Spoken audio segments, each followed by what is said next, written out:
нем, как в зеркале, можно посмотреть на век двух братьев Александра и Николая, и на военную, и на хозяйственную, экономическую историю России всей первой половины XIX века. Раненый Воронцов отдает команду все разгружать обратно, пусть все это барахло достанется французам, на 200 собравшихся подвод погрузить его раненых солдат и офицеров и всех везти к нему в имение. Перед выходом из Парижа из собственных средств оплачивает все долги, сделанные офицерами его корпуса. Воронцов назначается губернатором Новороссии. С этого момента Одесса стала самым быстро развивающимся портом в России, постепенно одним из самых богатых городов. Почти 10 лет Воронцов – наместник на Кавказе с неограниченными полномочиями. Он докладывает все вопросы императору только лично. Среди обычных солдат, служащих в Кавказской армии, было популярно такое выражение: «До Бога высоко, до царя далеко, а Воронцов умер».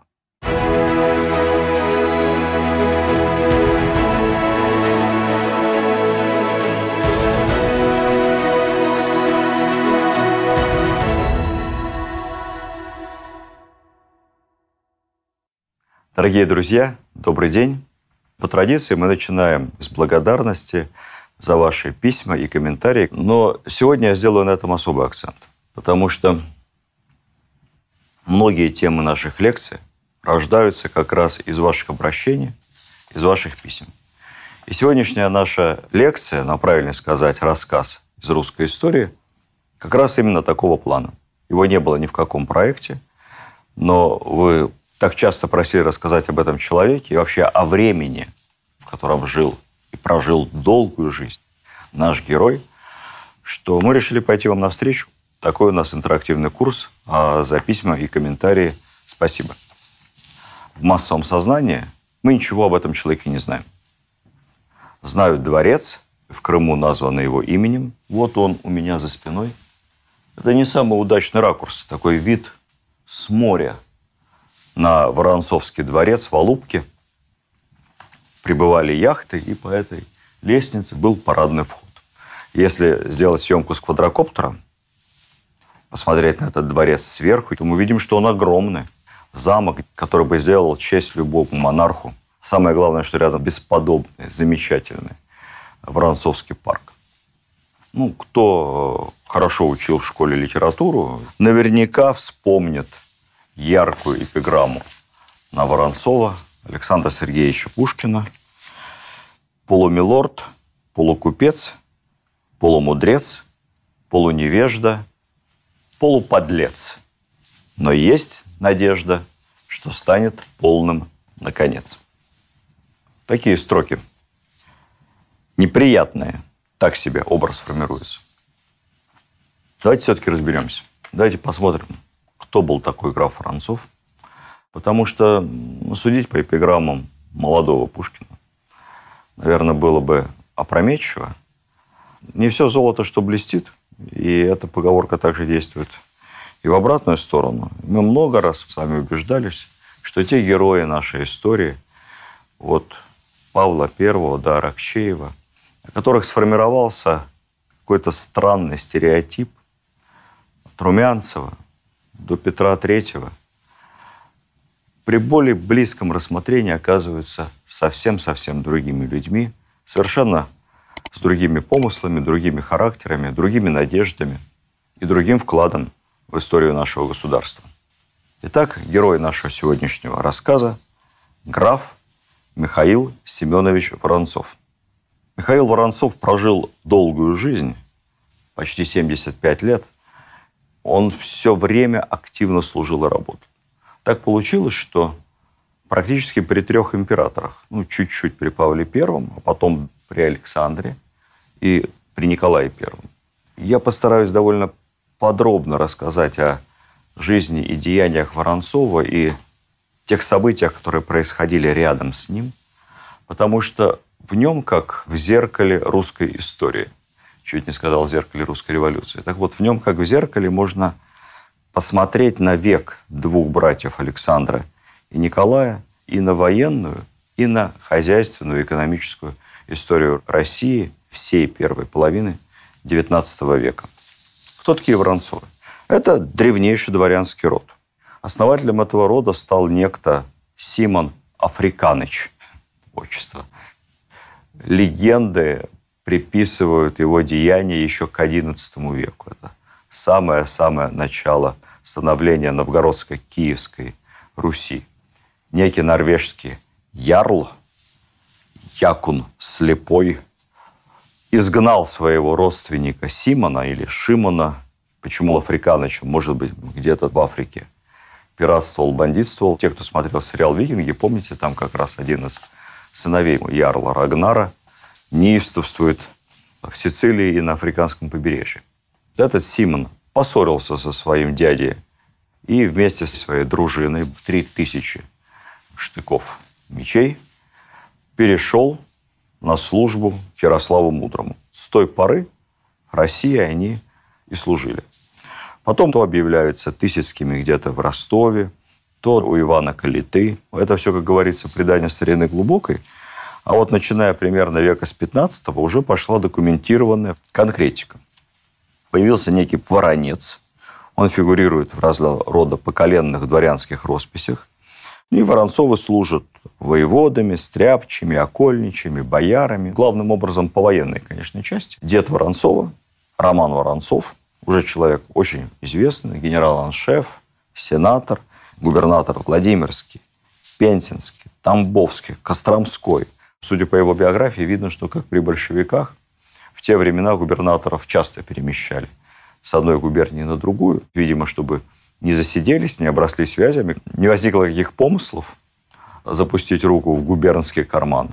Сложно сказать, насколько это уберегало. К нему прилипла кличка «Большой карман».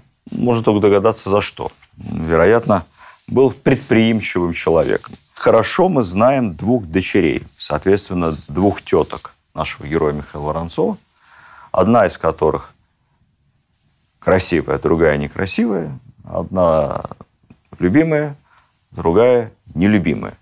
Нелюбимая в семье. Красивую и, как ни странно, нелюбимую звали Катя. И это та самая Екатерина Воронцова в замужестве Дашкова, первый президент нашей Академии наук и ближайшая подруга императрицы Екатерины. Ее родная сестра Лиза – это пассия, возлюбленная Лиза Воронцова. Девушка симпатичная, как отмечали все современники. Никто вкусов Петра III не разделял. Но, видимо, человек хороший. Ссылаю вас к своему курсу истории XVIII века. Как она слезно просила оставить ее с возлюбленным. Ничего из этого, конечно, не получилось. Братья очень ее любили и, в отличие от Кати, всячески ей помогали. Отец Воронцова, Семен, главный англофил русской истории. Человек, который прожил в Англии несколько десятилетий, работал там послом. Собственно, в Лондоне и родится наш главный герой. В Лондоне его отец умрет. Это один из наиболее последовательных, убежденных русских англоманов. Главный противник союза Павла I с Наполеоном. Кстати сказать, все Воронцовы добивались успехов по службе, и брат его, дядя Воронцова, был, как при Александре, канцлером Российской империи, куратором Министерства иностранных дел. Мать Воронцова известна мало, но с хорошей фамилией, дочь прославленного адмирала Синявина. Умерла, когда сыну было всего-навсего около 2 лет. Туберкулеза, тогда лечить эту болезнь не умели. В общем, с родителями повезло, все хорошо. Можно жизнь строить богатую, спокойную и счастливую. Ну, так, собственно, оно и начиналось. Родился Михаил Воронцов в 1782 году. Подчеркиваю дату его рождения, чтобы мы понимали, что во время Бородинской битвы, войны 812 года, ему как раз 30 лет. Воронцов тогда будет генералом, командиром дивизии. Это и есть один из тех молодых генералов 812 года, о которых в песне поется. Воспитывался в Англии. В 10 лет, у нас обычно к этому времени дети только начинают чему-то полезному учиться. Однако Воронцов уже переводит с английского на русский, бойко говорит и читает по-французски, учит немецкий, греческий, латынь. Тогда к образованию в элитах подходили серьезно. Помимо джентльменского дворянского набора, проживающему в Англии сыну посла и графа полагается еще увлекаться яхтами, верховой ездой, фехтованием. Футбола тогда не было. Кстати, гребли тоже не было. Это уже более поздний английский национальный студенческий вид спорта. Надо отдать должное. Отец в семье разговаривал с детьми только по-русски. Грудничком Миша Воронцов записан сразу по рождению, естественно, в гвардейский Преображенский полк. И к 4 годам уже получает первый офицерский чин – прапорщик. При матушке Екатерине все это было можно. Потом строгий Павел этот разврат с присуждением карапузам офицерских гвардейских чинов прекратил. В 16 лет ему пожалована первая придворная должность камергера. Дальше мог он жить в духе Троекурова и старых екатерининских вельмож. Жить не тужить, камергер при дворе в 16 лет, проблем нет. Но тут впервые проявился его характер. Этой придворной сладкой должностью и привилегией юный Воронцов пренебрег. И в 19 лет просился из Петербурга, поехал в армию поручиком. Причем не просто в армию, на Кавказ, где идут боевые действия. У нас считается, что Кавказская война началась где-то там при Ермолове, уже во второй четверти XIX века. Но на самом деле на Кавказе было неспокойно всегда. Горцы, люди горячие, там же постоянные возобновляющиеся боевые действия то с персами, то с турками. И в одном из первых же боев чуть не погиб. Русскую колонну атаковали аварцы, опрокинули. Как вспоминал Бенкендорф, один из друзей, приятелей, сослуживец, я процитирую, графу Воронцову повезло. Он удачно упал, откуда-то сверху свалился с небольшой скалы, на груду сброшенных с обрыва лошадей и всадников. И контуженный все-таки сумел оправиться и бежать. Потом будут стычки с горцами, с персами под Ереванью, большие бои. Командующий граф Цицианов, такой же, кстати, грузин, как Багратион, представит молодого Воронцова к ордену святого Георгия IV степени за отличное мужество и храбрость, оказанные во время осады крепости Еревани. Не могу здесь не отметить, что там же, на Кавказе, молодой Воронцов на всю жизнь подружился с еще одним героем нашего рассказа. Посмотрите, будущим генералом Котляревским. Когда молодым офицером он вытащит на себе раненого Котляревского из боя многие годы, десятилетия. Это будут ближайшие друзья. Котляревские последние десятилетия будут жить в Крыму, в Феодосии, глубоким инвалидом, часто переписываться и встречаться с Воронцовым, который станет губернатором Крыма, Новороссии и Бессарабии. Почему я обращаю внимание на вот этот первый период его жизни? Потому что пройдет всего лишь несколько месяцев, и тот же командующий Цицианов представит Воронцова еще к нескольким орденам. К ордену святого Владимира и святой Анны, произведет его в капитаны. Помните, когда мы говорили о Румянцеве? Румянцев тоже тот еще мажор, баловень судьбы, из богатой и знатной семьи. Но Румянцев первый свой боевой орден получит только лет в 30. А Воронцову 20. А у него уже несколько боевых орденов. В те времена боевыми орденами не разбрасывались. И это очень много говорит о его личном характере, личной воинской доблести. После Кавказа Воронцов опять на войне. На этот раз с Францией в составе десантного корпуса в Померании. Это не ВДВ, но десантный корпус – это те наши войска, которые десантировались с кораблей военных в поддержку нашим союзникам. В 1806 году, в 24 года, произведен в полковнике. Сражение под Фридландом. Потом возвращается на какое-то время в Петербург в гвардию, но из гвардии выходит с повышением командовать обычным армейским пехотным полком и направляется на Дунай. Вместе с Багратионом и с Кутузовым отличился под Рущуком, пожалован золотой шпагой с алмазами и становится генерал-майором. Такое ощущение, что я пересказал вам краткую историю предыдущих лекций. Багратион, Рущук, наполеоновские войны. Такова жизнь боевого молодого офицера. И вот война 812 года. Молодой комдив Воронцов Участвует во всех сражениях. Багратион – мастер арьергардных боев. Воронцов отступает вместе с ним. При Бородино его дивизия защищает редуты первой линии, самой первой линии смертельных багратионовых флешей. Воронцов тяжело ранен. Он вспоминал потом, кавычки открываются, 26-го на рассвете началась битва, или вернее бойня при Бородино. Все силы французской армии были брошены против нашего левого фланга, а именно на флеше. Я был ранен мушкетной пулей. Ранение мушкетной пулей тяжелое.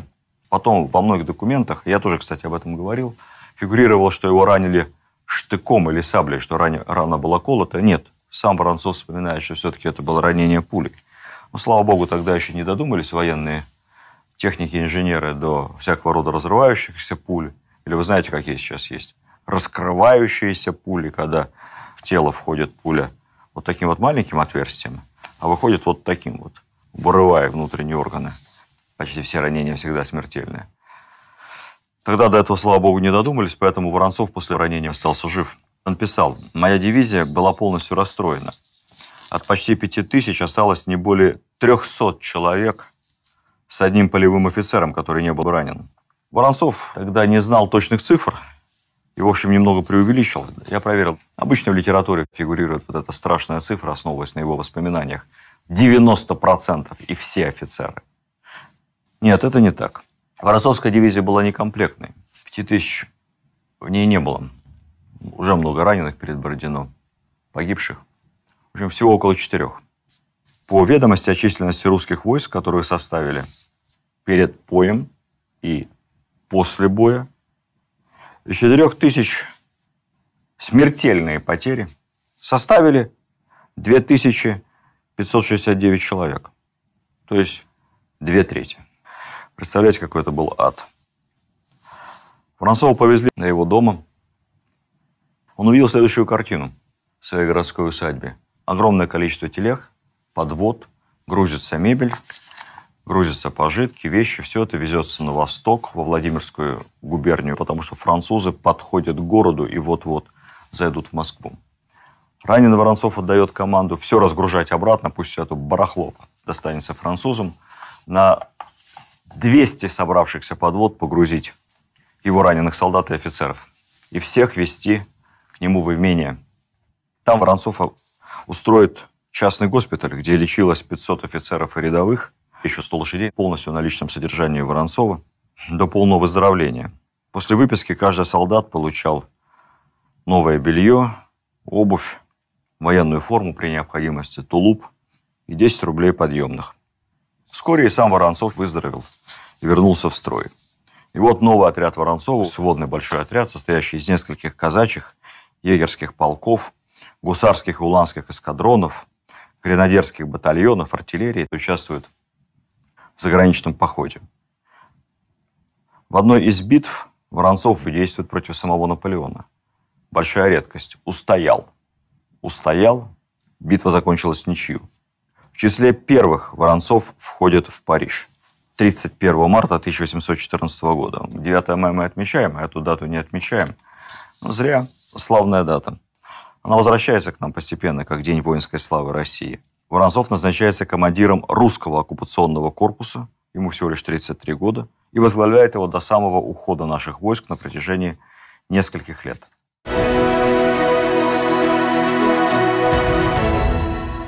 В Париж, конечно, входят и казачьи части. Казаки вооружены примерно такими шашками азиатского образца. Непосредственно это изготовлено чуть-чуть позже, 200 лет, подлинное оружие. Те мало чем отличались. Вокруг шашек много мифов. Шашка на языке адыгов, черкесов, длинный нож. Шашки у кавказцев чуть-чуть покороче, примерно вот настолько. Действительно, больше похоже на очень длинный нож. Наши кавалерийские шашки длиннее. Кардинальное отличие от сабли классической не в том, что у нее там какая-то особая рукоятка без гарды. Есть и драгунский вариант шашки, как раз с такой небольшой ручкой, защищающей кисть. Не в каких-то особых ножнах. Не значит, что сабли в железных ножнах, а шашки в кожаных. Разные были варианты. не в каком-то особом изгибе клинка, количестве долов, расцентровки. Нет, шашки тоже были разной степени изгиба, стандарты эти менялись. Вся история холодного оружия XIX века – это спор, что эффективнее – прямой палаш или изогнутая сабля азиатского образца. Шашка как раз такая золотая середина, которой можно и колоть, ну и, конечно, рубить. Шашка – это рубящее оружие. Оружие одного, максимум двух ударов. Ей не пофехтуешь особо, но удар смертоносен. Вот эта шашка, например, называлась Баклановская по имени генерала Бакланова. Говорили, что именно он отработал знаменитый баклановский удар, когда шашкой с лету можно рассечь человека от плеча и до седла. Страшно даже это себе представить. Главное отличие шашки от сабли – это способ ношения и техника изымания ее из ножен. Есть, собственно, только два вида распространенных холодного оружия, которые носятся таким образом. Не вниз, вот так вот, как принято, а лезвием вверх. И, соответственно, вынимается шашка на скаку и сразу наносится рубящий удар сверху. Не надо делать вот этот вот финт над головой. Экономится время. Удар более резкий, быстрый, сильный. Вы, наверное, поняли, о каком втором виде холодного оружия я говорил, которое тоже носили лезвием вверх, чтобы молниеносно вынимать и молниеносно наносить удар. Это японская катана, знаменитый японский меч. Про технику вынимания катаны с ножен написаны, наверное, сотни хокку, философских трактатов, в зависимости от того, собрались ли облака над Фудзи, какой туман, цветет ли сакура, правильно ли был заварен накануне чай. Японцы к этому делу подходят глубоко и осмысленно. Наши казаки подходили попроще. У них это просто раз и все. Но каждая миллисекунда в бою может стоить жизни. Причем еще преимущество шашки. В пособиях по фехтованию солдат, кавалеристов обучали буквально 4-5 ударам. Главное отработать их до совершенства и наносить очень быстро. Легкость обучения, практика – вот что было важно. А вот все вот эти французские изыски на шпагах – это пусть будет для мушкетеров. Воронцов был хорошим командиром оккупационной армии. Всячески пресекал грабежи и мародерство. А перед возвращением в Россию уникальная история, описанная всеми мемуаристами, из собственных средств оплачивает все долги, сделанные офицерами его корпуса. Сумма огромная. Не надо при этом думать, что Воронцов узнавал в кафе либо в домах с девушками пониженной социальной ответственности, какие долги. Все, конечно, было не так. Офицеры брали деньги в долг в банке. Кредит доверия к русским офицерам был очень высоким. Поэтому для получения ссуды было достаточно дать расписку от имени старшего по званию. Ну, то есть там полковник ручался за майора, капитан за поручика, генерал за полковника. Все эти непогашенные расписки были собраны. И перед выходом из Парижа расписки были Воронцовым из личных средств погашены. Сумма набралась невероятная. 1,5 миллиона рублей. Для этого он продал огромное имение в Белоруссии, полученное, кстати, в наследство от своей тетки, той самой Екатерины Дашковой. Добавил своих, ну и все, расплатился. Сумма настолько большая, что я, честно говоря, даже не поверил, как мог Воронцов ее собрать. Там, как в любой финансовой истории, есть нюансы. Это были 1,5 миллиона рублей бумажными деньгами, ассигнациями. А курс ассигнаций к серебру был примерно 1 к 5. Поэтому если в серебряных рублях считать, то получалось 300 тысяч. Ну, что-то такое более представляемое. Благодарные офицеры подарили Воронцову большую серебряную вазу, выгравировав свои фамилии. Ну, вероятно, фамилии особо крупных должников. Правда, как потом выяснилось, вазу они эту тоже купили в долг, так что за нее Воронцов тоже заплатил. Воронцов заботился о солдатах. Он стал в армии большим либералом. занимался обучением солдат грамоте, почти полностью запретил телесные наказания, кроме самых больших проступков. Писал, что солдат, который никогда палками наказан не был, гораздо способнее к чувствам амбиций, достойным настоящего воина и сына Отечества. От солдата, которого не бьют, полагал Воронцов, цитирую, «скорее можно ожидать хорошую службу и пример другим». По тем временам было очень прогрессивно. Все-таки надо сказать, что многие современники полагали его идеальным командиром войны, но не очень хорошим командиром мирного времени. Его товарищ, сослуживец, будущий прославленный фельдмаршал Иван Паскевич, любимец Николая I, вспоминал так. «Правду сказать, граф Воронцов весь свой век пренебрегал образованием войск, полагаясь исключительно на храбрость и расторопность русского солдата, который считал врожденными качествами». Ну, что значит образование? Речь идет не о учении, чтению и письму, речь идет о постоянных маневрах, упражнениях, строях и учениях в мирное время. Это Паскевичу Воронцове в военном либерале как раз и не нравилось. Воронцов не любил те маневры, парады. Сам об этом впоследствии писал в автобиографии, что у него не лежала душа к муштре и всякого рода боевой подготовки в мирное время. Поэтому считалось, что не на войне солдаты Воронцова несколько разбалтывались. Честно говоря, мы не знаем, что по этому поводу считали сами солдаты. Свидетельств не сохранилось, а знаем только мнение ревнивых ревизоров, которые не всегда могут быть объективными. Впрочем, когда брат царя, великий князь Михаил Павлович, отправился как-то инспектировать состояние русского оккупационного корпуса во Франции, то тот же Паскевич, ругавший ранее Воронцова за стиль командования, лично письменно просил Михаила Павловича: «Ваше Высочество, вы в трудном положении. Вы можете, конечно, донести, что в корпусе плохая выучка, но подумайте, вы тем самым обидите одного из достойнейших генералов русской армии и храброе его войско. Не забудьте, что Воронцов очень нужен русской армии». Как-то во время военного смотра Александр I, который был абсолютным педантом и не меньше, чем его папа, повернутый на парадах, выучке, красоте прохождения армии, внешнем военном лоске, Александр I остался недоволен.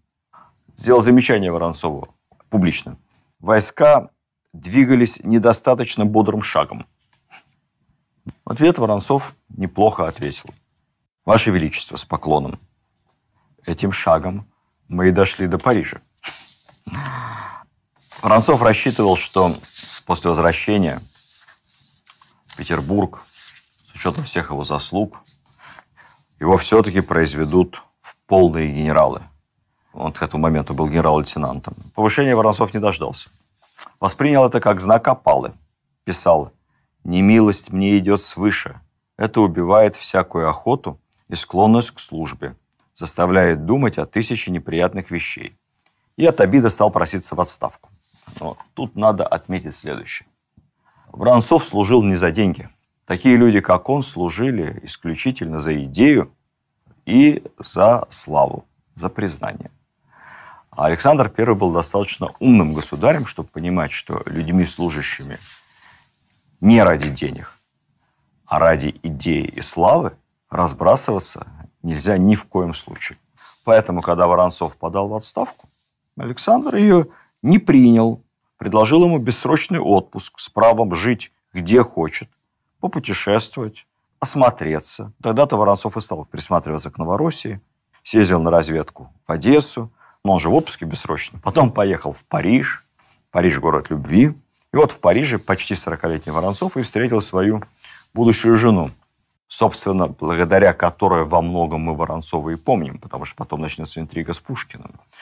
Жена его польских частично кровей, дальняя родственница Потемкина, красавица, богатая. Там же, в Париже, поженились. По возвращении в Петербург Воронцов был обласкан. Александр демонстративно навестил его беременную жену, возбудив зависть жен всех своих вельмож, и пожаловал ей орден святой Екатерины. Единственный в России женский орден. За что наградил ее орденом, непонятно. Из любезности к дамам, наверное. И из желания как-то загладить неловкость перед ее мужем. С наградами при всех властях так бывает. Так что не будем к Александру Первому слишком критичным. А самому Воронцову Александр вручил письменный рескрипт, очень необычный. Не могу не зачитать небольшой абзац. «Я ожидал прибытия вашего сюда, чтобы лично изъявить вам признательность мою за ваши труды и попечения, коими вы совершенно оправдали мою к вам доверенность во время командования корпусом нашим войск во Франции и соблюдением, внимание, наилучшего порядка и дисциплины». Александр I умел расставлять точки. Настоящий дипломат. Обижаться было не за что. Немного здесь отвлекусь. Мы говорим о том, что там Паскевич был близок с Воронцовым. С Ермоловым, который долгое время был начальником Воронцова, тоже Воронцов был в хороших отношениях. С Бенкендорфом они вместе служили. С Котляревским дружили всю свою жизнь. Надо сказать, что как я ни копался, я не мог, кроме Пушкина, найти ни одного врага у Воронцова. Ни одного человека, который бы отзывался о нем резко плохо. Видимо, он действительно был во всех отношениях приятным человеком и умел дружить. Зато я нашел интересную историю про друзей Воронцова. Если бы «Три мушкетера» были написаны чуть-чуть пораньше, то все бы точно сравнивали с «Четырьмя мушкетерами». Это была четверка друзей «Не разлей вода» в молодости молодых офицеров самого элитного Преображенского полка. Д'Артаньяном был Воронцов. Был там свой Портос, гурман, любитель нехитрых мужских радостей. Аркаша Суворов, тот самый сын Суворова-Рымникского, погибший потом судьба злодейка при переправе через Рымник совсем в молодом возрасте. Был свой Атос, постарше, помудрее, Сергей Марин, шахматист, картежник, поэт, чрезвычайно популярный тогда. Ранен в Отечественную войну 812 года и от ран так и не оправился. Болел целый год и скончался. Последнее свое письмо буквально за день до смерти написал Д'Артаньяну, Михаилу Воронцову. Ну, а четвертый был Арамис, Дмитрий Арсеньев, сын предводителя московского дворянства, из хорошей семьи. Тоже офицер, участвовал во всех войнах, попал в плен, вернулся в Россию, влюбился в какую-то девицу, получил согласие от нее. Но тут к ней посватался какой-то богатый польский граф. И родители девицы, не особо спрашивая ее мнения, решили, что с польским магнатом партия будет получше. Молодой Арамис вызвал магната на дуэль. Стрелялись на пистолетах. Секундантом был Д'Артаньян, Миша Воронцов. Арсеньев был убит первым выстрелом прямо на месте. Царю о дуэли было доложено так, что Арсеньев пошел с Воронцовым и друзьями на охоту, неосторожно оперся о ружье и случайным выстрелом прострелил себе сердце. Дело было замято, а девица вышла замуж за этого польского графа. Ни одно ружье, висящее на стене, не должно быть не описано. Пистолет. Но это не тот дуэльный пистолет, из которого убили Арамиса. Это чуть более поздняя модель. Когда ее дали в музее, особая инструкция курок не взводить в ветхом состоянии. С такими пистолетами Воронцов служил спустя несколько десятилетий наместником на Кавказе. Носили в кожаной кобуре, вот так вот, на бедре, очень даже по-современному. Не всем давали его, в основном офицерам, кавалеристам, иногда артиллеристам, сержантам, фельдфебелям. Это последний тип армейского пистолета перед револьвером. Дальше будет Крымская война. Пистолеты постепенно заменят на револьверы образца Смит и Вессон. Стрелял примерно так же точно, как и дуэльный пистолет. То есть не сильно. Метров, наверное, 15-20 прицел. Но он легче заряжался.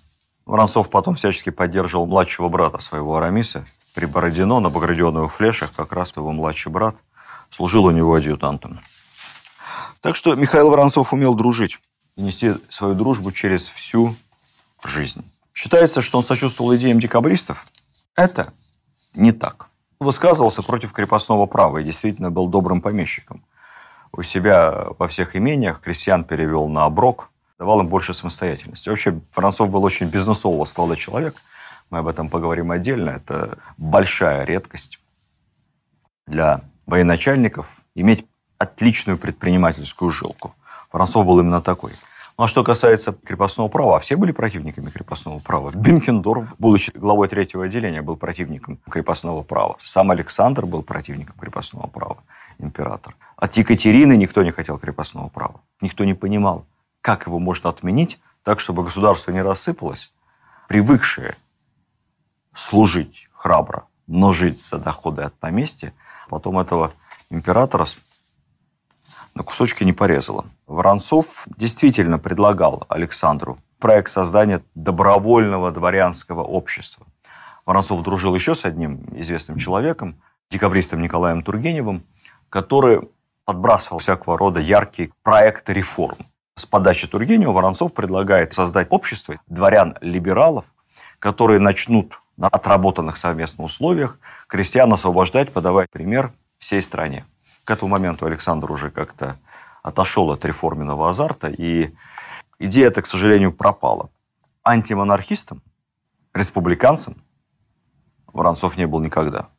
Один из декабристов писал: «Он человек приятный, но никогда не пойдет донкишотствовать против власти». Одесса, где впоследствии 2 десятилетия Воронцов губернаторствовал, всегда имела репутацию такого свободного города с вольным духом. И действительно, в Одессе концентрировалось много людей либеральных убеждений. Там активно развивался бизнес, там было много купцов, предпринимателей, много денег. Это была такая офшорная зона на территории Российской империи, Порто-Франко.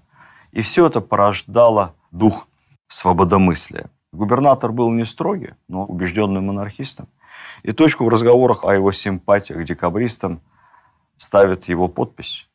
Он был членом Верховного уголовного суда по делу декабристов. Не надо испытывать никаких иллюзий.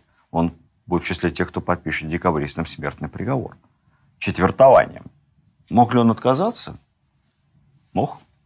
Адмирал Мордвинов, он действительно симпатизировал декабристам по-настоящему. И он свою подпись под приговором ставить отказался. И ничего ему за это не было. Воронцов подписал.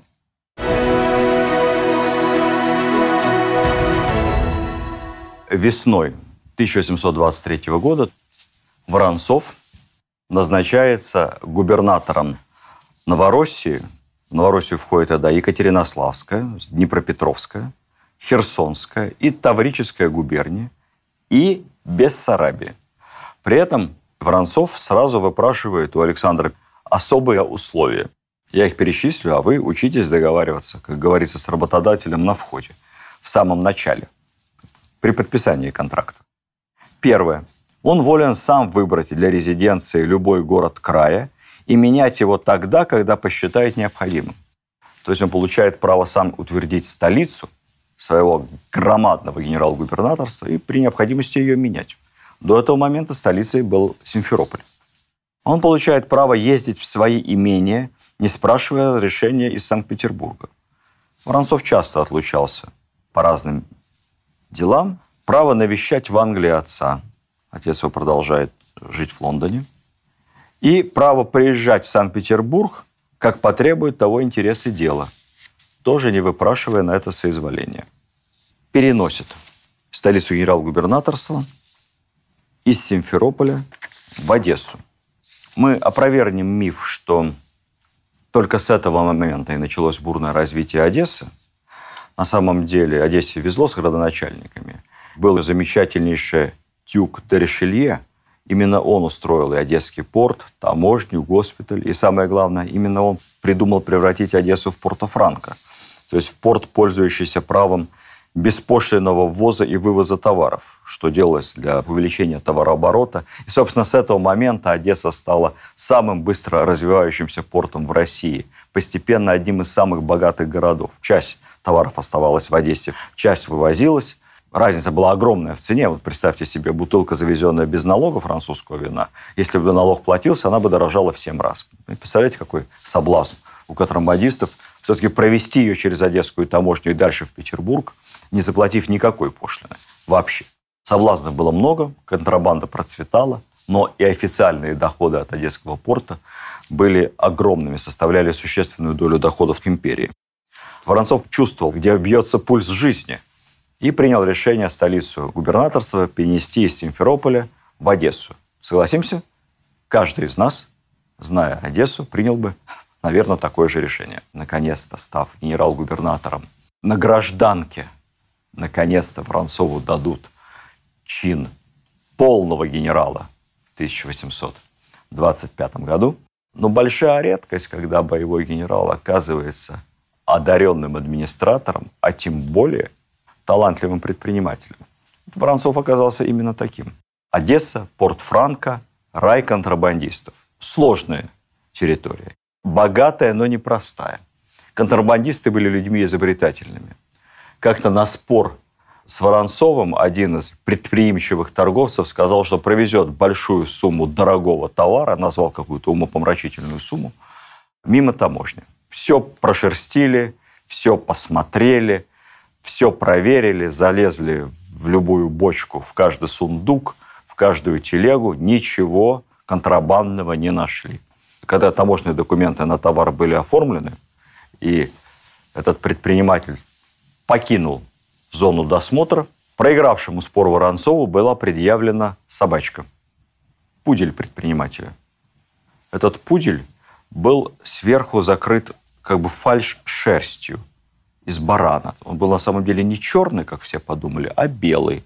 У него была вторая шерстка. А между главной его шерсткой и бараньей были спрятаны целые россыпи бриллиантов на огромную сумму. В условиях такого дикого зарождающегося капитализма кипели нешуточные страсти. Постоянно возникали конфликты между купцами, фабрикантами, владельцами судов. И Воронцов всегда был главным разводящим. Это был как крестный отец.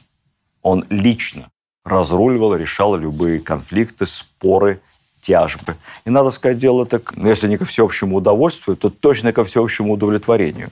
Как впоследствии вспоминали, я зацитирую, вел дела успешно, плотно сотрудничая с многонациональной, разнокультурной армией коммерсантов. А представьте себе, там собирались коммерсанты со всех концов империи, со всего Средиземноморья. В его приемной собирались деловые люди, они играли в бильярд, обсуждали многомиллионные вложения, решали споры. Уверяют, что его решения уважали в первую очередь потому, что судил он не по закону, а по справедливости. Как бы сказали в 90-е, по понятиям. Но он и сам неожиданно проявил талант к инвестиционной предпринимательской деятельности. Начнем с того, что его отец, владелец огромных имений в Новороссии, в Центральной России, когда Воронцову стукнуло 40 лет, просто передал полностью право управления всем семейным бизнесом. И Воронцов взялся за это дело со свойственной ему энергией. Он начал скупать земли для виноградников и для будущего Лупнинского дворца сразу после назначения генерал-губернатором. Он основал винные подвалы в Массандре и стал делать в этом районе огромные площади виноградников.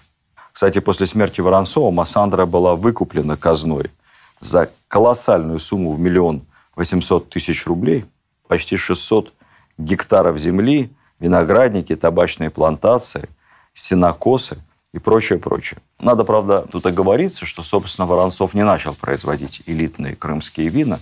Крымским виноделием именно с профессиональной, с винодельческой позиции позже займется князь Голицын. Воронцов делал вино-то массовое, недорогое. 50 000 ведер крымского вина, которое он продавал в Москве, приносили ему ежегодный доход почти в 100 000 рублей. Ведро крымского вина стоило примерно 2 рубля.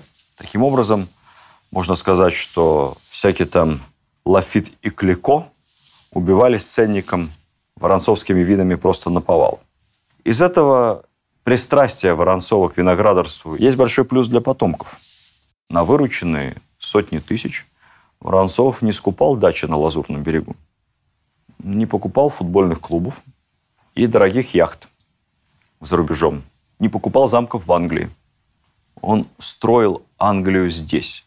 Все лучшее, что он видел за многие годы в Европе, Воронцов пытался воплотить у себя дома, в России.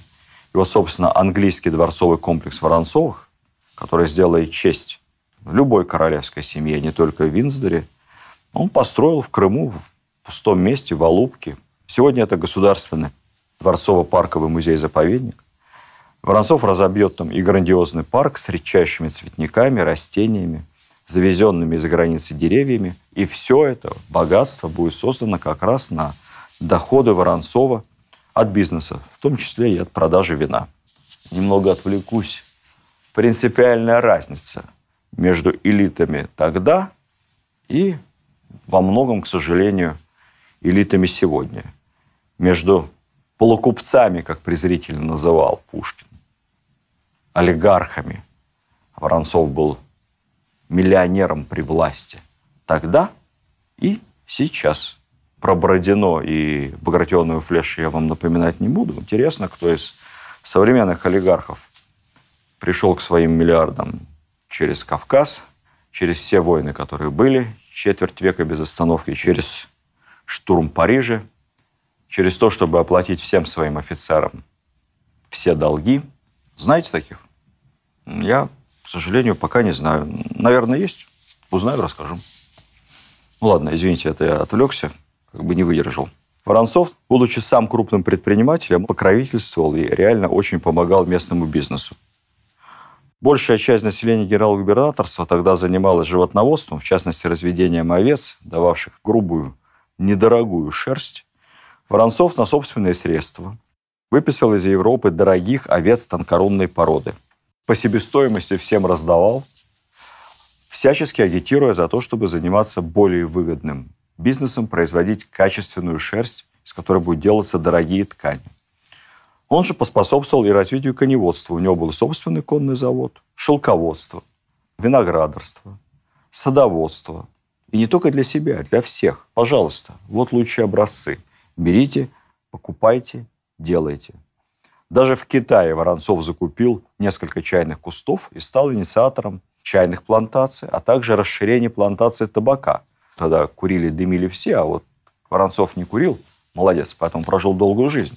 75 лет, несмотря на ранения, труды и походы. Сам не курил, курящих не любил.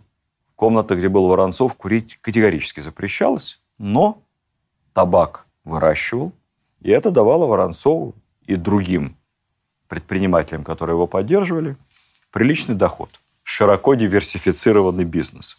В Одессе он даже учредил императорское общество сельского хозяйства, целью которого была популяризация современных методов агробизнеса, агрокультуры. Так что Воронцову хватало энергии на все. Помимо всего, еще и общественный деятель. Мы же продавали в основном рожь и пшеницу за границу. В основном рожь. Чуть меньше пшеницы.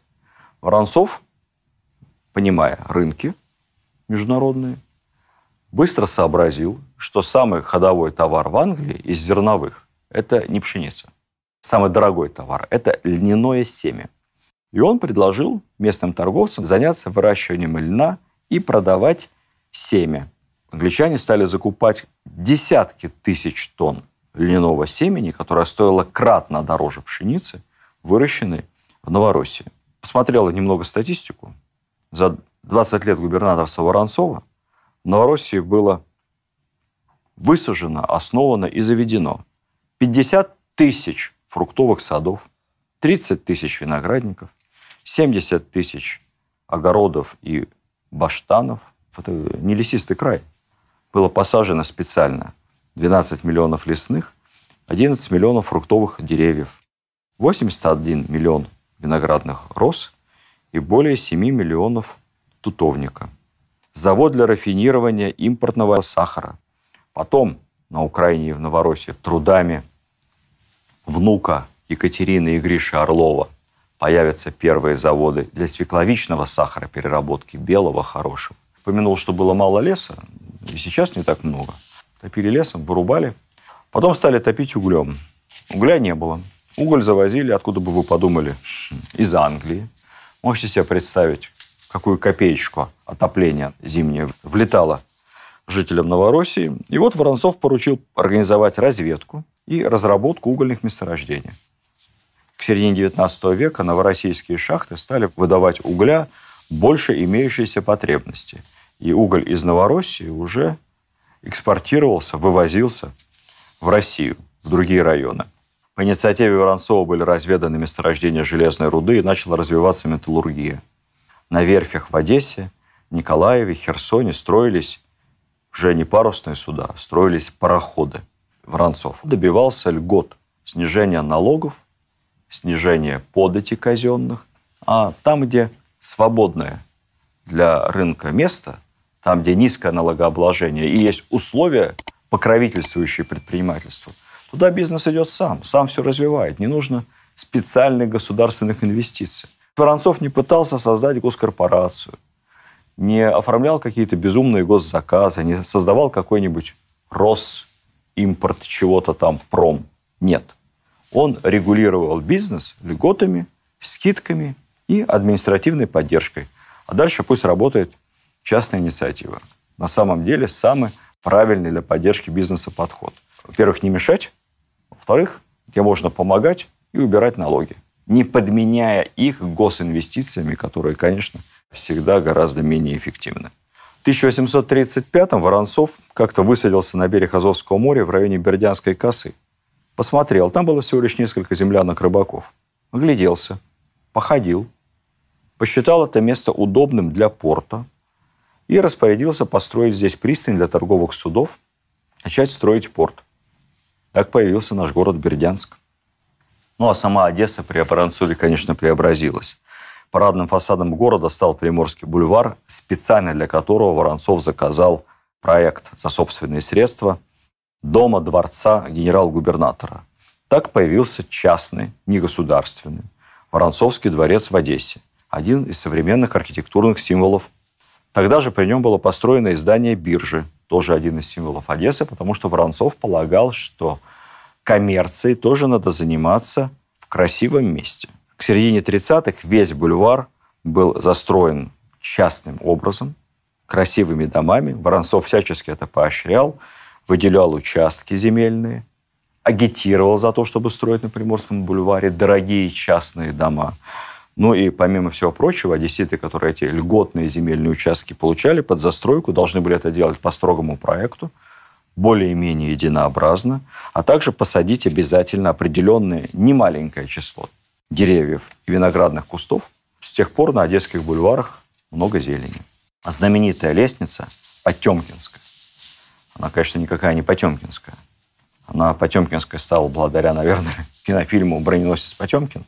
Лестница эта Воронцовская, потому что построила она при графе Воронцовом. Огромная 10 площадок, 10 маршей, еще один символ Одессы. Воронцов покровительствовал образованию. Благодаря его попечению в губернаторстве основано множество учебных заведений. В Бессарабии ланкастерские училища создавались, там процент грамотных был особенно низок. Но были и такие довольно редкие, например, училище восточных языков. Много нужно было переводчиков, бизнес с иностранцами. В Керчи открылся институт для девиц. В Херсоне-Николаеве, естественно, училище для моряков торгового флота. Большая редкость. При Воронцове в Одессе открылось училище для глухонемых, и об этом граф Воронцов тоже думал. В 1829-м он получил от Николая разрешение, специальный рескрипт, на создание большой публичной библиотеки в Одессе. Вообще, Воронцов невероятный библиофил. У него было несколько блестящих библиотек и за границей, и в Петербурге, и в Одессе. И, конечно, замечательнейшая библиотека в его Воронцовском дворце в Алупке, являющаяся архитектурной копией знаменитой библиотеки Вальтера Скотта в его шотландском замке. Воронцов был англофилом и любителем рыцарского романа, видимо. Публичная библиотека тоже была построена на частные вклады.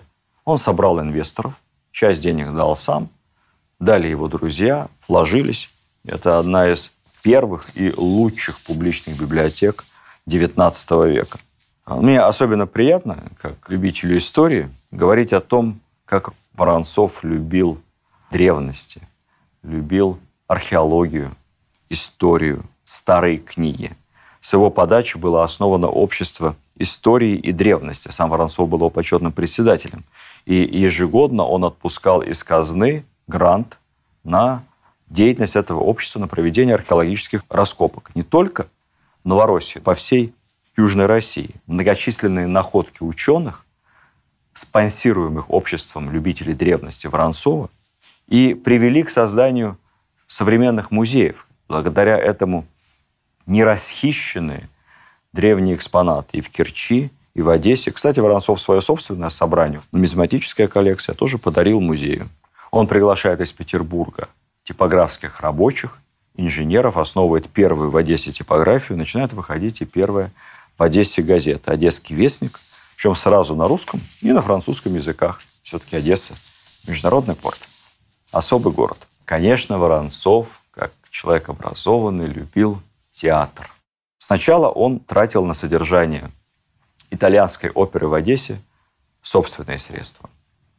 Потом убедил императора, что нужен театр, пользующийся господдержкой, имеющий госзадание. И Николай I разрешил тратить, правда, не из царской казны, а из местной, из доходов Одессы от таможни и от налогов до 60 тысяч рублей на Одесский театр. Так появился знаменитый, прославленный Одесский оперный театр.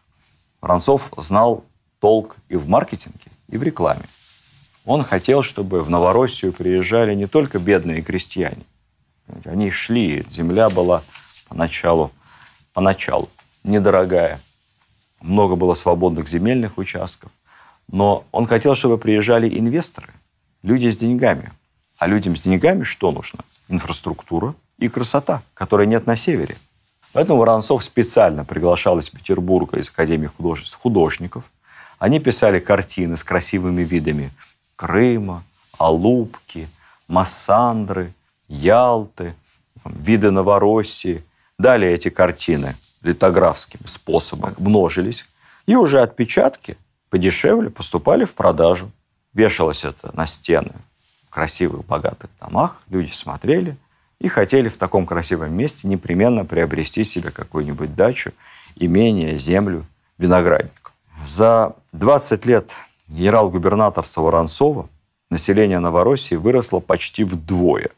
Что такое выросло вдвое за 20 лет? Вы думаете, это мало? Тогда посмотрите, насколько снизилось население Новороссии за последние 20 лет. Можете даже за 30 посчитать. С 91 года.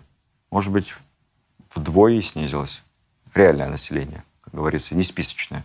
При Воронцове оно в 2 раза выросло. А что касается стоимости недвижимости, это хороший критерий востребованности земли и востребованности этой территории с точки зрения перспектив предпринимательства. Развитие сельского хозяйства привело к тому, что если прежде десятина земли, примерно гектар, в Новороссии стоила 10 копеек, то после губернаторства Воронцова дефицит на новоросские земли был такой, что она стоила от 10 до 20 рублей. Недвижимость, перевожу на современный язык, при Воронцове и земля подорожали в 100 раз. Господа, делайте выводы, насколько это было востребовано бизнесом и предпринимателями. В этой связи я все время задаюсь вопросом, у нас в современной психологии как-то очень разделено. Предприниматель должен заниматься предпринимательством. И все. Ни в коем случае не лезть во власть, ничего не советовать, не подсказывать. Занимайся себе бизнесом, а властью будут заниматься чиновники. А чиновник, вероятно, как-то совершенно оторвавшись от реальной жизни, никогда ни в каком виде, ни прямо, ни косвенно, никак к бизнесу не имеет никакого отношения. Идеализированная схема, она не всегда работает. Губернатор – отец территории. Ответственный за то, чтобы территория успешно развивалась. Я все время думаю о том, что если в губернаторе полностью отсутствует здравый смысл, предпринимательская жилка, понимание, как, по каким законам работает бизнес, если этого в нем нет, если сам губернатор гол как сокол, ничего не имеет и никогда не имел, кроме жалования, и не способен заработать ни гроша в рынке, как он может развивать территорию? Как он может быть подлинным хозяином? Это, знаете, сложная тема. Но мне, честно говоря, нравятся такие генерал-губернаторы, как Воронцов. Вы видите, при нем люди жили богато, и территория развивалась хорошо. Я не буду рисовать икону в личном плане. Нет, он святым не был. Да, при всем наборе абсолютно положительных качеств был человек со своими недостатками.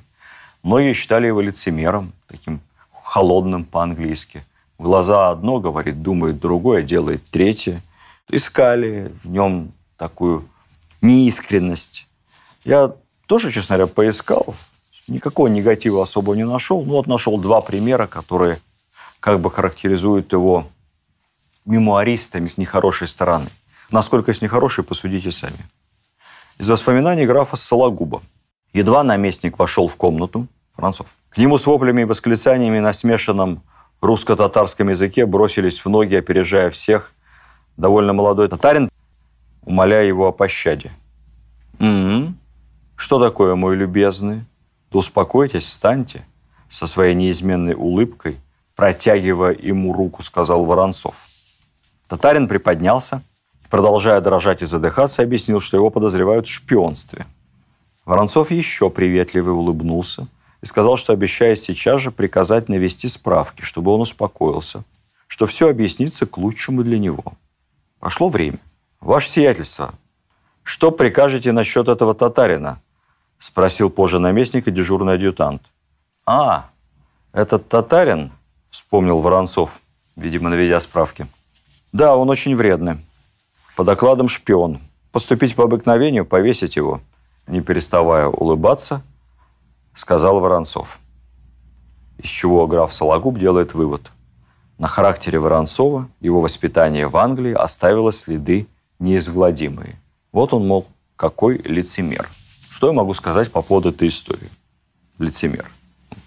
В петровские времена татарина, бросившегося в ноги губернатору, могли просто запороть до смерти, не выслушивая, без всякой любезности, так, за дерзость. Сейчас бы и не бросится никакой татарин в ноги большому начальнику. Не пробьется. Так что так, все это Сологуб, я думаю, для красного словца преувеличил. А шпион не шпион, тут надо разбираться. Для этого есть специалисты. Вот другая история. В Кишиневе арестовали некого поручика и в цепях отправили в Одессу.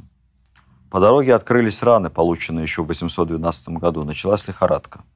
Узнав это, в Одессе Воронцов приказал снять с него цепи, отвести ему комнату в его собственном доме генерал-губернатора. Арестанту предложили обед, ужин, выдали новое белье. После ужина и чистой постели в доме губернатора отправили куда положено, дальше по этапу. Закон есть закон. И вот там военный суд где-то в Могилеве приговорил поручика, не знаю за что, к смерти. Поскольку смертной казни не было, то казнь, соответственно, заменили каторгой. И далее отправили в Сибирь. Вот, мол, плохая история про Воронцова, пишет мемуарист. Как же так? Дали надежду, покормили, помыли, переодели и все равно под суд. А что прикажете, господа, Воронцов должен был сделать? Как человек, как боевой генерал, сочувствующий офицеру, совершившему, наверное, какое-то преступление. Он чем мог, одним днем ему помог. А дальше он что должен был? Организовать будущему каторжнику побег, что ли, за границу? Он губернатор. Он отвечает за закон. Таких историй про лицемерие Воронцова немало, но я, честно говоря, не знаю, что в этих историях более свидетельств лицемерия или, наоборот, его доступности, его личного благородства. Тут уж, как говорится, судить вам.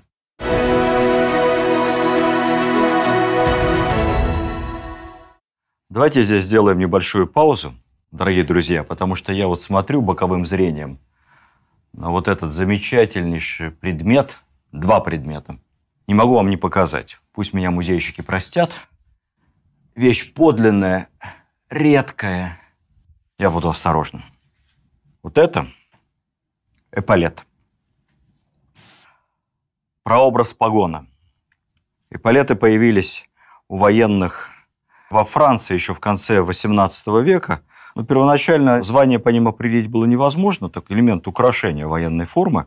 Но постепенно они приобрели некую стройность и некую системность. Эполет, который вы видите перед собой, это эполет младшего офицера, поручика. Эполет кавалерийский. Почему кавалерийский? Потому что, смотрите, обратите внимание, он металлический.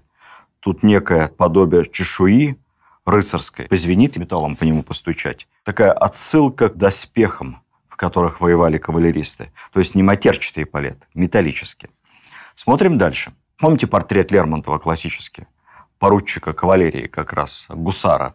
Лермонтов – младший офицер, поручик, старший лейтенант, выражаясь современным языком. У него эполет точно такой же, как этот, без бахромы. Без бахромы, потому что младший офицер. Далее, если офицер старше, майор, полковник, у него будет бахрома только из таких тоненьких нитей, золоченых либо серебряных. А у генерала, конечно, будет бахрома толстая, массивная. Чужие погоны мерить на себе нельзя, но я же человек штатский, тем более в цивильном, поэтому вот посмотрите, эполет этот одену. Видите, это короткий эполет, не пижонский. А были толстые, длинные эполеты, сантиметра на 2-3, за плечо выделялись специально, чтобы плечи казались пошире у офицера, потому что дальше от эполета идет рукав. Так что это эполет такой скромный. Звездочки на эполетах, смотрите, точь-в-точь, как в современной армии, появились только при Николае Первом. Наш государь Николай Павлович любил порядок, любил все регламентировать, завел эту систему. Солдат смотрит на эполет и понимает, как надо обращаться к ваше благородие, как к Лермонтову, или, может, ваше высокоблагородие, как к полковнику Пестелю или полковнику Трубецкому. Ну, а если генерал, то ваше превосходительство. Это все было видно по эполету, по его бахроме. Соответственно, 1 звездочка – прапорщик, 2 звездочки – подпоручик, а это поручик, 3 звезды – старший лейтенант. В общем-то, тоже парень молодой. Михаил Юрьевич Лермонтов. А почему я его взял? Потому что именно в таких эполетах Лермонтов в составе, современным языком выражаясь, подразделения добровольцев-спецназовцев воевал на Кавказе. Куда вскоре и назначат главнокомандующим и наместником героя нашего сегодняшнего рассказа Михаила Воронцова. В отличие от Новороссии, мудро, осторожно и предприимчиво управлял Воронцов. На Кавказе все шло не так. На Кавказе война. Лучшие генералы – Ермолов, любимец императора Паскевич. Ничего не получается. Определенные успехи есть, но медленно. Замерить Кавказ не выходит. Ни по-хорошему, ни по-плохому. Никак. Дошли до крайности, и государь решает отправить на Кавказ своего самого лучшего провинциального администратора, успешнейшего из успешных, графа Воронцова. Пожелание одно. Ты навел порядок и благоденствие в Новороссии. Постарайся теперь хоть как-то навести мир, порядок и хоть какую-то видимость благоденствия на Кавказе. Почти 10 лет, с 1844 по 1952 год, Воронцов наместник на Кавказе с неограниченными полномочиями. Он докладывает все вопросы императору только лично. Он же главнокомандующий Кавказской армии. Высшее гражданское лицо и высшее военное. Один. При этом это назначение ему под пенсию. Даже по сегодняшним меркам получить назначение в 62 года на Кавказ, на войну. Тут тот еще подарок. А тогда-то 62 года, многократно раненый боевой офицер. Тяжелая работа.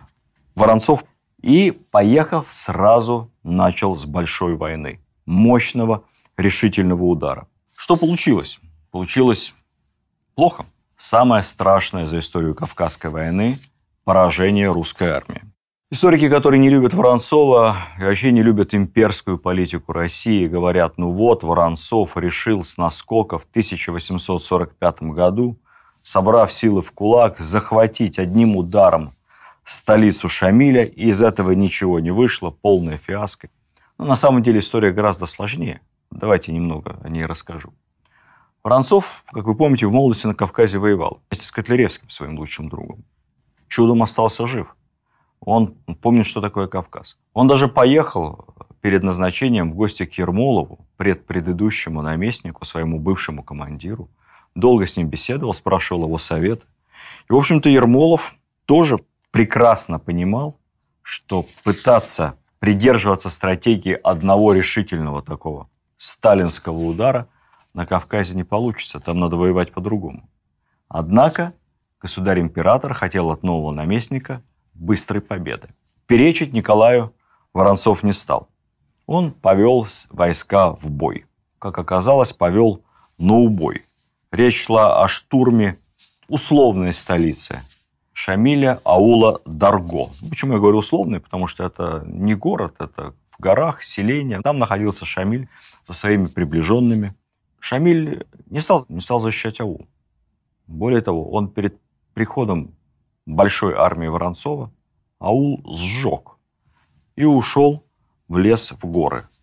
Русские войска в итоге вошли в сожженное селение и оказались как на ладони абсолютно беззащитными. Со всех сторон горы, леса и враждебные, прекрасно вооруженные, обученные и очень злые горцы. Взяв почти без боя этот аул, мы ничего не получили. Воронцов не решил никаких боевых задач, подставил армию под перманентный продолжающийся удар и с трудом унес ноги. В его защиту можно сказать только одно. Он не был тем пожилым командиром, который руководил бы этой большой военной операцией откуда-то из Петербурга, с набережной, из главного штаба или даже из столицы Кавказа, Тифлиса, Тбилиси. Нет, Воронцов был вместе со своими войсками и лично себя подвергал такой же смертельной опасности. Мы потеряли почти 4000 человек, в том числе почти 200 офицеров, и, что большая редкость, 4 генералов. А все зазря. Шамиль ушел, потом Шамиль вернулся. Именно этот провал и заставил Николая все-таки согласиться с предложениями Воронцова вернуться к старой тактике, к стратегии постепенного выдавливания имамата и закрепления территории путем медленного продвижения, вырубания лесов, застройки небольших фортов, укреплений. Воронцов старался, действовал кнутом и пряником. Урок он хорошо очень усвоил. Главный русский европеец и главный военный либерал Воронцов повел на Кавказе такую же точно жесткую войну, как вел до этого Ермолов и Паскевич, совсем не европейскими методами. Эта ермоловская тактика прекрасно описана у Льва Николаевича Толстого в «Хаджи Мурате» и, конечно, вызывает, честно говоря, сочувствие к местным жителям. Это была жестокая война. Все, кто не подчинялись, аулы сжигались, леса вырубались, мятежники с семьями были вынуждены отселяться, бежать куда-то в горы, в лес. А что это значит? Это означает голод, это означает потерю своей земли, потерю скотины, отар овец, коней. И вот выбор у тех кавказцев, которые не хотели подчиняться новой власти, был, собственно, невелик. Или умереть от голода, прячась где-то в лесах, или смириться и проявить лояльность императору и новой власти. Тут надо отдать должное Воронцову. Может быть, я сгустил краски, как говорится, но сгустил краски не случайно, потому что те горцы, те племена, те союзы кавказские, которые подчинялись, и исключительно формально, там налогов-то никаких не было на самом деле. Наоборот, империя датировала, империя помогала.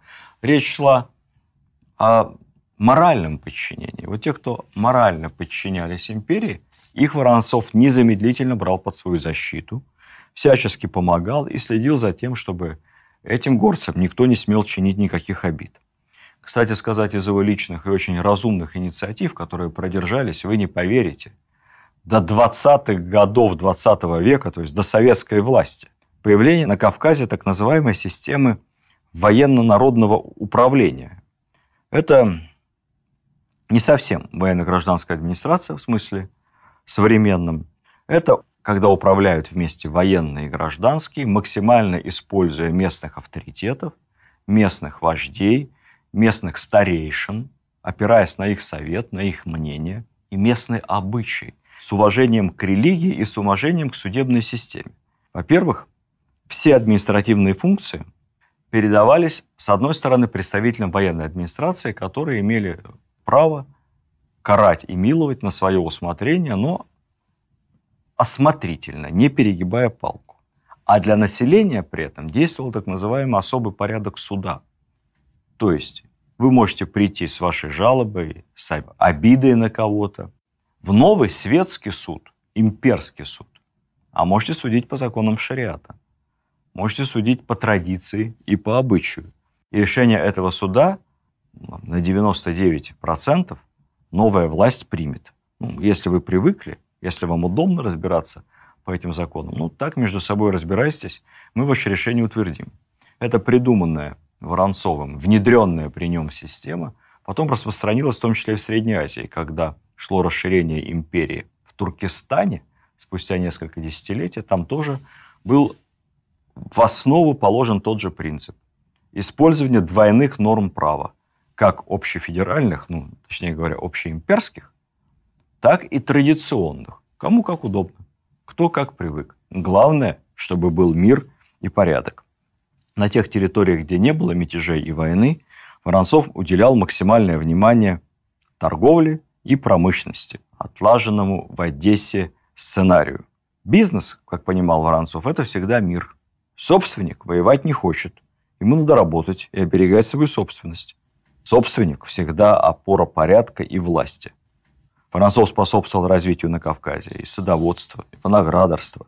Тоже закупил за свой счет тонкорунных овец. Занимался ирригацией и орошением полей. По его распоряжению бурлились артезианские колодцы. Было создано в Одессе Кавказское, на этот раз, общество сельского хозяйства. Обмен технологиями, взаимная помощь сельхозпроизводителям. Воронцов поощрял развитие ремесел, фабрик. Были разведаны месторождения угля, начатая его добыча. Стали проводиться в разных городах ежегодные торговые ярмарки. Строились новые дороги и мосты.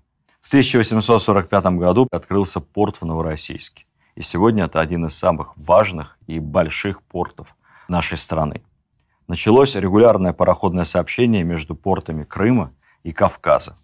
Как и в Одессе, Воронцов любит культуру, искусство и покровительствует им. При нем учреждается в Тифлисе русский и грузинский театры, Кавказский музей, начинает выходить первая газета. В резиденции наместника в Тифлисе он прибегнул к проверенному в Одессе способу строительства общественных зданий на средства частных инвесторов. То есть инвесторы под гарантией будущей аренды за свой счет строили государственные публичные здания, а казна их потом арендовала. Это было для казны выгодно со всех точек зрения. Во-первых, не нужно было сразу тратить много денег на эти стройки. Во-вторых, все равно проект здания частный инвестор в деталях с тобой согласует, и у тебя есть возможность построить то, что тебе нужно, а не то, что нужно инвестору, когда строят эти офисные центры, бандуры, под себя или под сдачу в аренду. А потом государство, например, размещает там министерство и ведомство, постоянно вынуждено что-то ломать, ремонтировать, перестраивать, тратя на это большие средства. Воронцов утверждал проект сразу, инвестор за свой счет строил, и потом Воронцов подписывал договор об аренде на 10-12 лет, что позволяло инвестору вернуть свои средства, сохраняя, в общем-то, в собственности это здание и имея возможность потом извлекать из него какую-то прибыль. Ну и самое главное, частный инвестор не ворует на стройке, как мы понимаем. Сам у себя не ворует. И качество лучше, и цена дешевле. Так появились на Кавказе и здания театров, и здания городской полиции, и, собственно, Главное управление Закавказским краем, публичные библиотеки, типографии, гимназии. Впервые в истории улицы старинного города Тбилиси стали покрываться мостовыми каменными, чего раньше, конечно, никогда не было. Были разбиты бульвары зеленые. Территория города быстро расширялась, население росло. Впервые при Воронцове появятся особые карты Кавказа. Не географические, а климатические. Ученые будут работать, исследовать климат, флору, фауну, а самое главное – источники целебных вод, гордость нашего Кавказа, его невероятное преимущество, всероссийская здравница и всесоюзная, минеральные воды, грязи.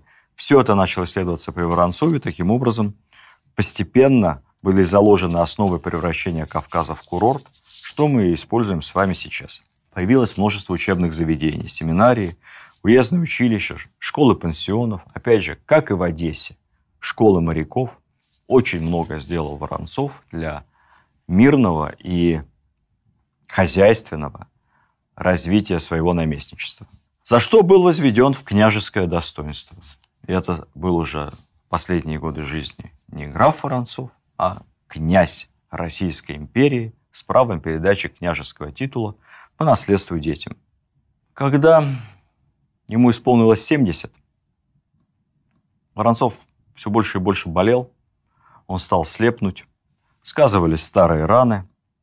Он несколько раз отпрашивался на пенсию у императора. Отпрашивался уже не из обиды, что его не ценят, как в молодости. Нет, потому что тяжело было.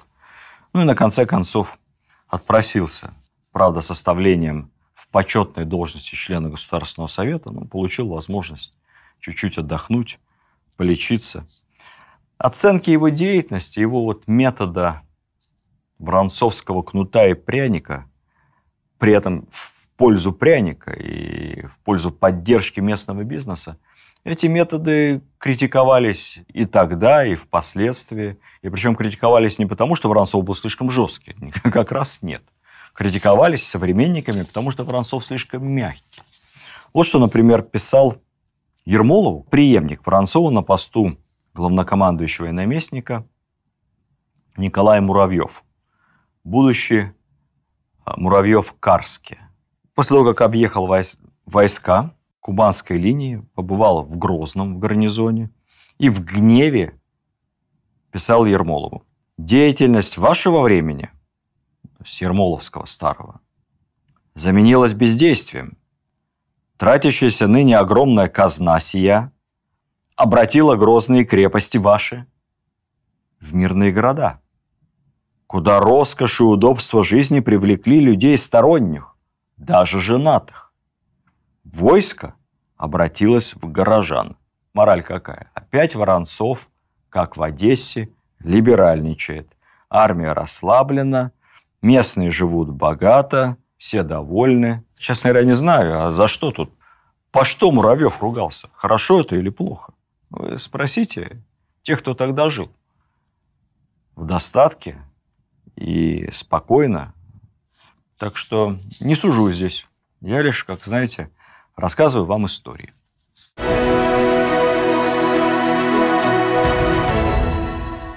Из истории о Воронцове, наверное, самая любопытная история его женитьбы и вообще история его отношений с супругой.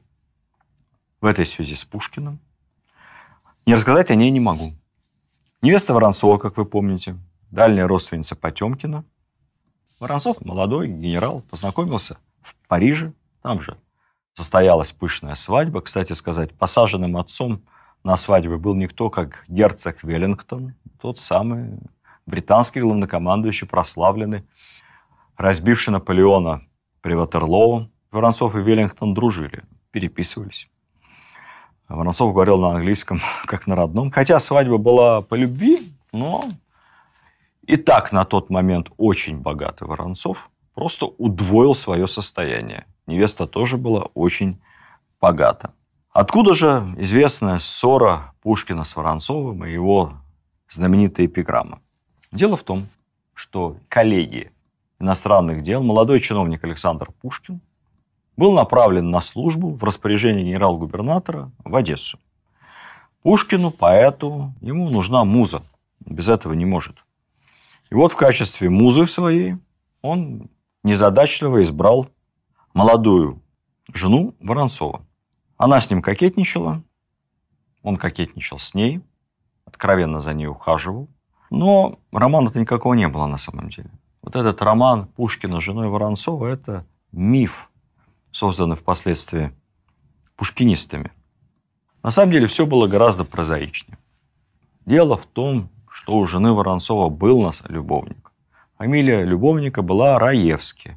Это был офицер тоже, чиновник по особым поручениям при генерал-губернаторе, сын прославленного героя 812 года генерала Раевского и брат известной жены князя Волконского декабриста Марии Раевской, которая поедет за своим мужем в числе первых в Сибирь. Не случайно вам даю такие отступления, чтобы мы понимали, насколько тонка была прослойка, насколько узок круг был этих людей. Все друг друга знали, все друг другу родственники в каких-то отношениях.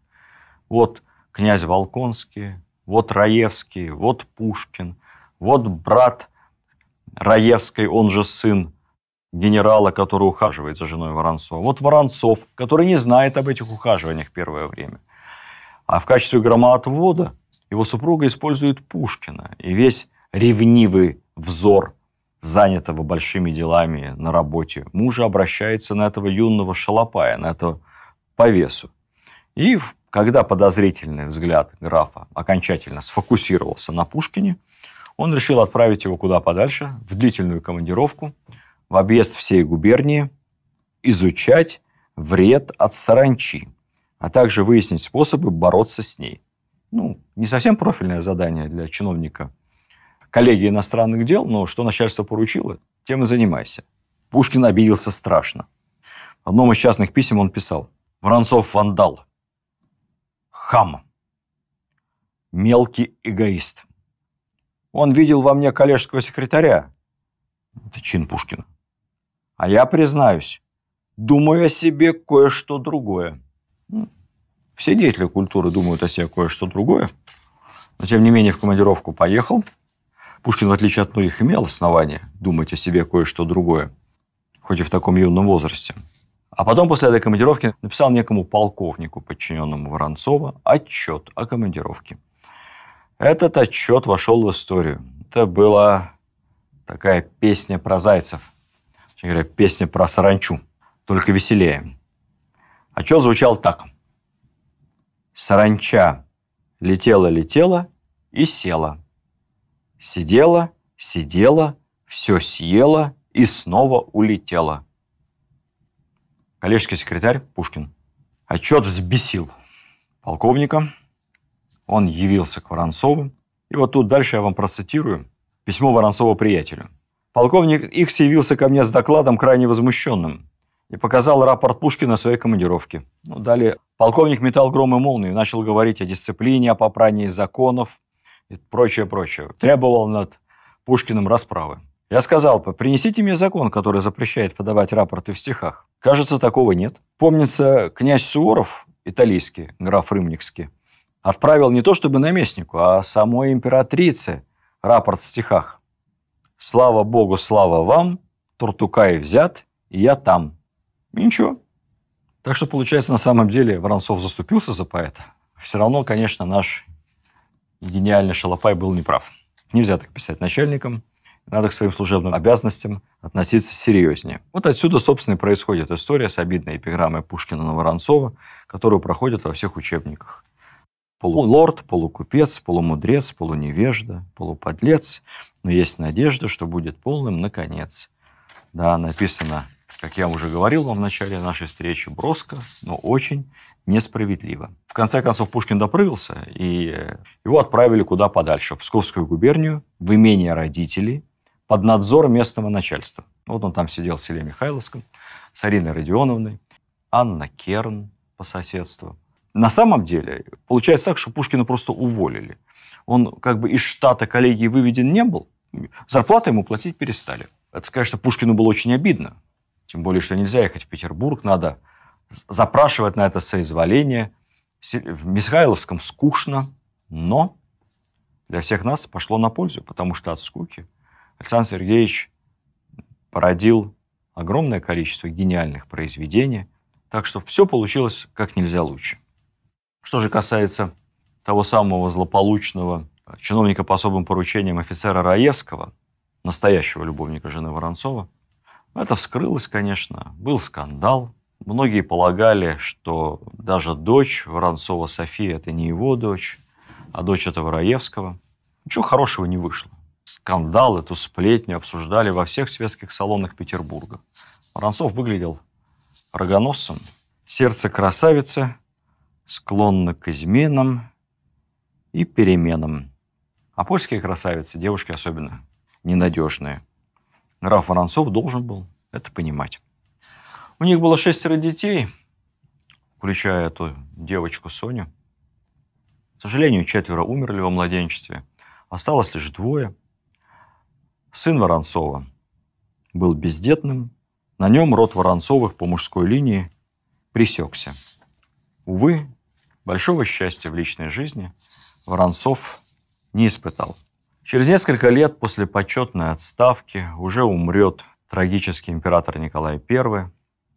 И в день своей коронации в 1855 году новый император Александр II в знак особого уважения и признания заслуг старика князя Воронцова пожалует его чином генерал-фельдмаршала.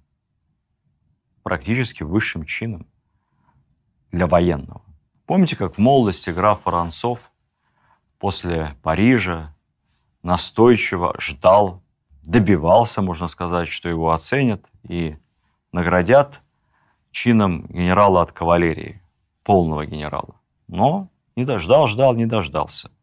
Так получилось, что все свои самые высокие звания и генерала от кавалерии, и фельдмаршала Воронцов получит за мирные труды свои, не за войну, не за победы, а за мир и обустройство российских провинций, Кавказа, Крыма и Новороссии. Как Спиранский, перед самой своей смертью он вознесется на вершину почета и признания. Последние месяцы он тяжело болел, сидел в кресле, почти ничего не видя, смотрел на море. Наверное, вспоминал себя молодым красавцем, баловнем судьбы, таким, как изображен он на портрете в галерее героев 812 года в Эрмитаже. Наверное, вспоминал своих друзей, многочисленных. Ту самую четверку друзей-мушкетеров, из которых никого уже не осталось давно в живых. Вспоминал своего друга Котляревского, который тоже уже к этому моменту скончается в Феодосии.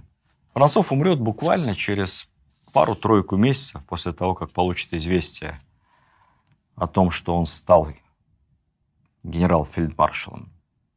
Умрет в Одессе. Там его и похоронят. Сейчас прах Воронцова там и находится, в том городе, который он строил и который он так любил.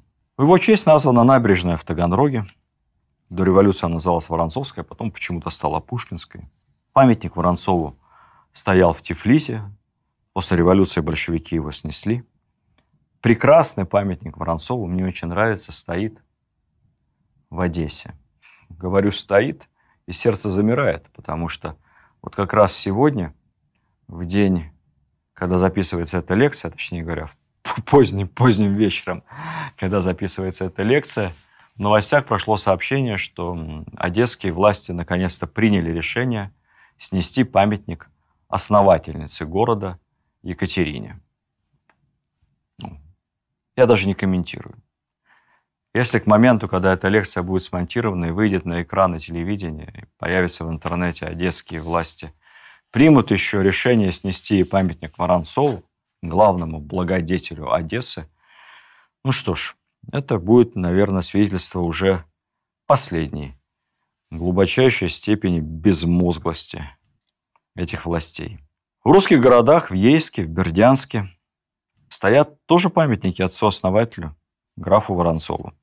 Но самый главный памятник ему, самый почетный, на колоколе, на памятнике тысячелетия России.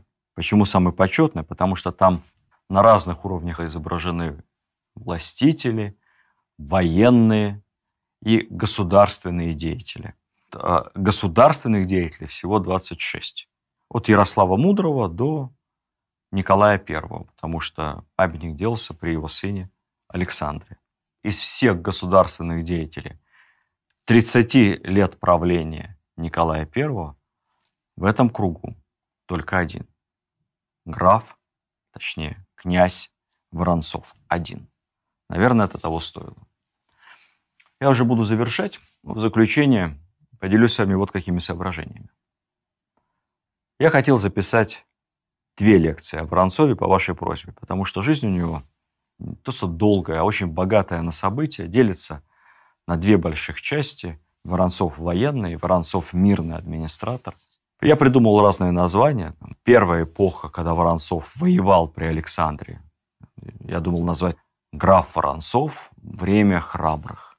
А вторую часть про Воронцова, администратора, назвать «Князь Воронцов. Время». И тут я запутался. Время мудрых или, может, время сильных, или, может быть, время энергичных или предприимчивых. Ну, не подобрать одного слова, потому что Воронцов был именно такой. Он был на поле боя храбр, в экономике разумен и предприимчив, как администратор мудр и осторожен. При всем при этом он был вежлив, очень доступен, очень внимателен к солдатам.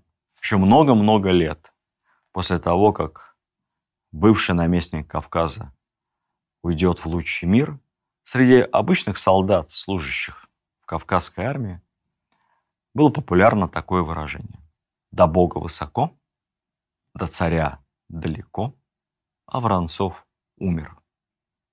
То есть вот умер Воронцов, и некому разбираться с вашими проблемами. Решайте свои вопросы сами. К нему уже за справедливым решением не обратишься. Вот такие были люди. Такие были времена. Так и хочется сказать словами служившего на Кавказе поручика-гусара, спецназовца Михаила Лермонтова: «Богатыри не мы». Но на самом деле нет повода грустить, потому что такие люди, как Воронцов, рождались и рождаются в нашей стране. Просто сейчас очень близко, мы их не видим. Я уверен, что они есть, и их немало. Мы пока о них не знаем. Но когда-нибудь наши потомки обязательно их оценят. Обязательно расскажут о них в каких-то своих будущих рассказах о русской истории 21 века. Спасибо вам за любовь к русской истории и до следующих встреч.